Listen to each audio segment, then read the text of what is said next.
So hello my dear friends, welcome back. Welcome to your channel Cooking Astrology. First of all, I would like to thank all of you for subscribing my channel and liking my videos. Thanks a lot.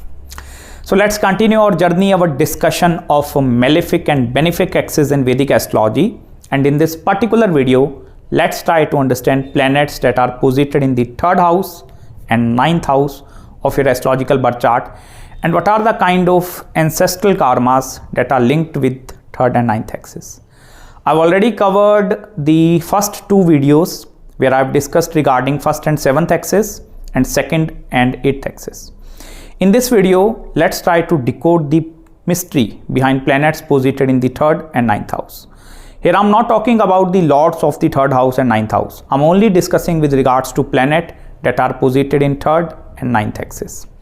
One more thing you need to understand, I'm also going to discuss what if no planets that are posited in the 3rd and in the 9th house, and but if majority of planets are posited in this axis, what if 3rd house is occupied and 9th is alone, or 9th is occupied or 3rd is alone. Let's try to decode the mystery behind this thing. Let me tell you one thing in advance.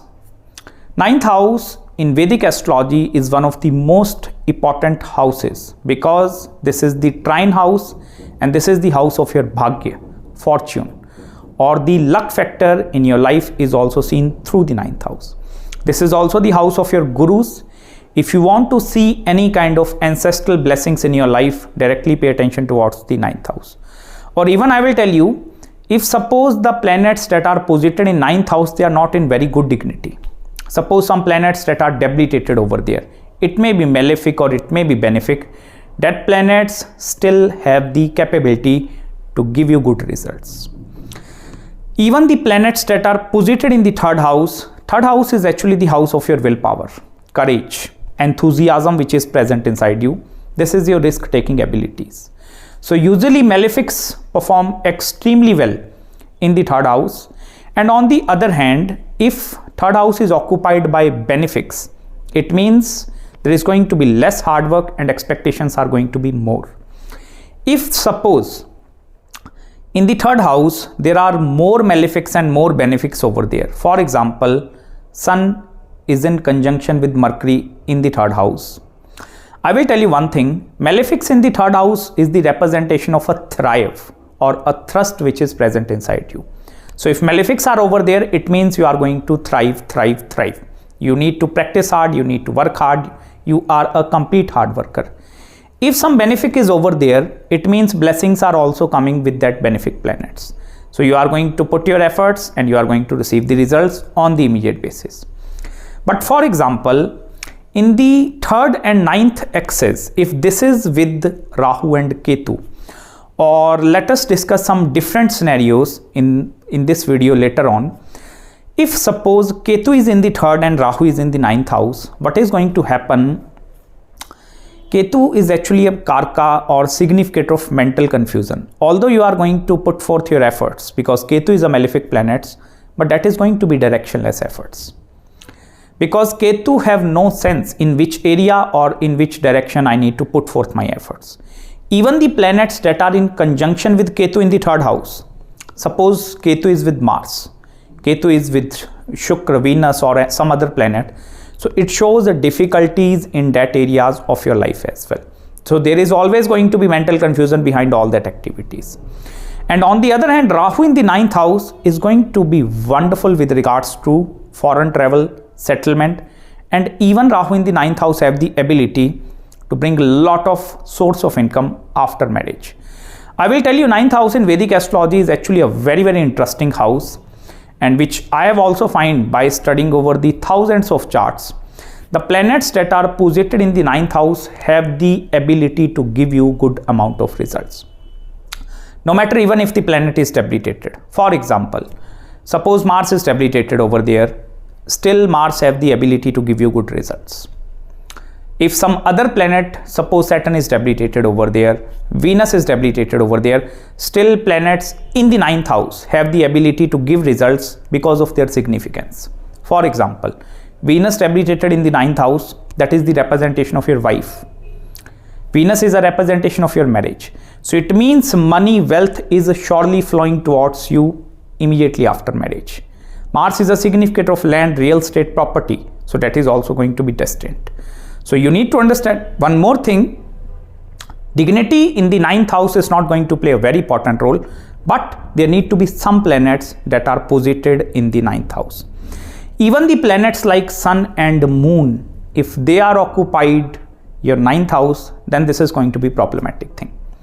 Because Sun is going to do Karka Bhavo Nasho, and Moon in the 9th house, it means mother need to act as a father in your life. So that is going to create a lot of family disturbances into your life.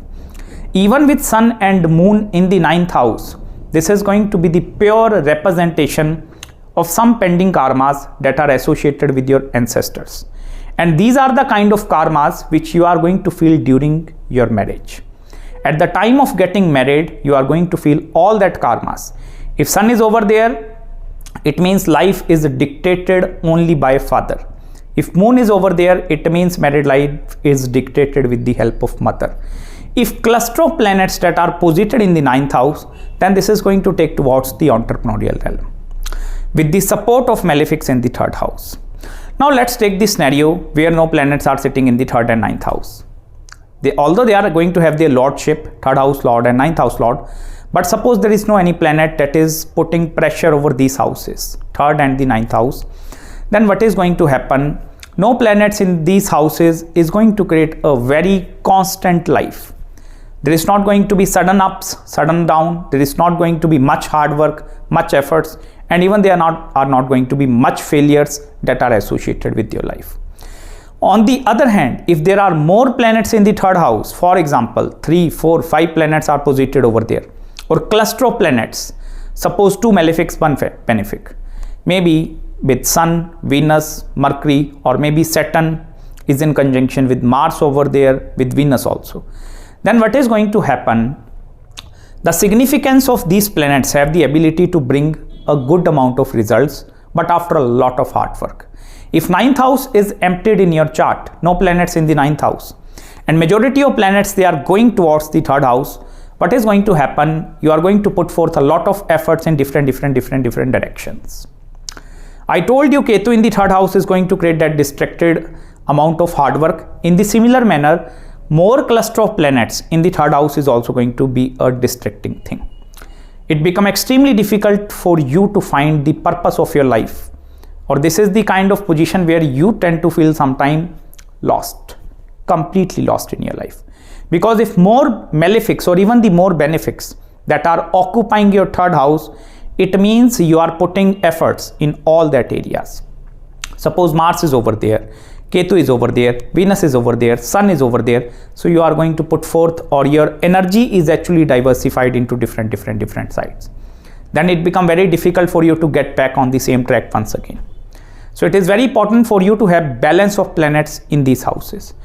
On the other hand, suppose these are occupied by benefics, 3rd house benefic, 9th house also benefic, then what is going to happen? Life is going to become very easy in the initial stages of your life, because benefics in these houses is the pure representation of a support. If for example Venus is over there, Moon is over there, what is going to happen? Wife side family or even the girl side family is going to be very supportive. Moon is over there, it means mother is also going to be very supportive.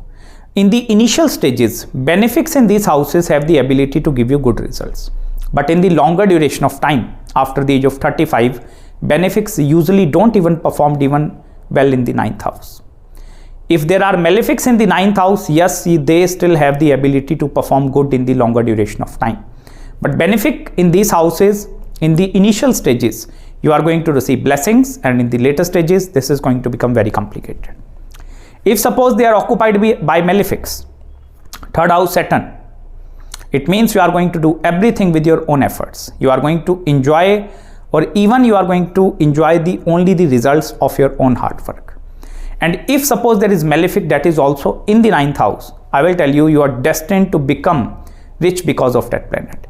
If Saturn is over there in the 9th house, irrespective of dignity, I will tell you the Karak Tattvas of Saturn will have the ability to bring good amount of gains. And don't consider I'm talking about money here. It may be some indirect gains, some kind of a support in your life. It may be support of family, support of your friend circle, support from the bosses, or even the recognition is also seen from the 9th house. So in that way, you need to study the 3rd and the 9th axis in your horoscope. One more thing I will tell you, 9th house is actually the ancestral house. So if Jupiter is actually debilitated over there, then this is going to become more complicated. If Mercury and Venus are over there, for example, Mercury and Venus conjunction in the 9th house, although this is going to become very complicated from marriage point of view, but with Mercury and Venus in the 9th house, children are going to be your greatest blessings. Benefics in the 9th house is going to the representation of a blessings from that areas of your life. You just need to check, if suppose Mercury and Venus are over there, look the house lordship. Which house is Mercury is controlling, which house is Venus is controlling. So from that areas, blessings are constrained over the 9th house. And most of the times, planets in the 9th house have the ability to bring results not because of your efforts. This is because of the efforts of other people. You are only going to enjoy the results. In the similar manner, even if malefics are over there, still no efforts. You are only going to receive the results because of other people's efforts. 3rd house is completely opposite of the 9th house. 3rd house is your own efforts, your own self-effort, where you need to put forth some effort to gain the results. But planets in the 9th house, no efforts. You are only going to receive the results because of your bhagya, because of your fortune. So that is the beauty of Vedic astrology. I hope you have found some deep insights in this particular video. If you have any queries, any consultations with regards to your Malefic, Benefic axis, any other marriage, career, spiritual consultation, so do let me know. I will try my best to respond you back as soon as possible. So till then, please subscribe my channel below and make sure to hit the like button if you really enjoyed this video. And please don't forget to follow me on Instagram as well. And I'm going to meet you in very soon in the next video. Bye-bye.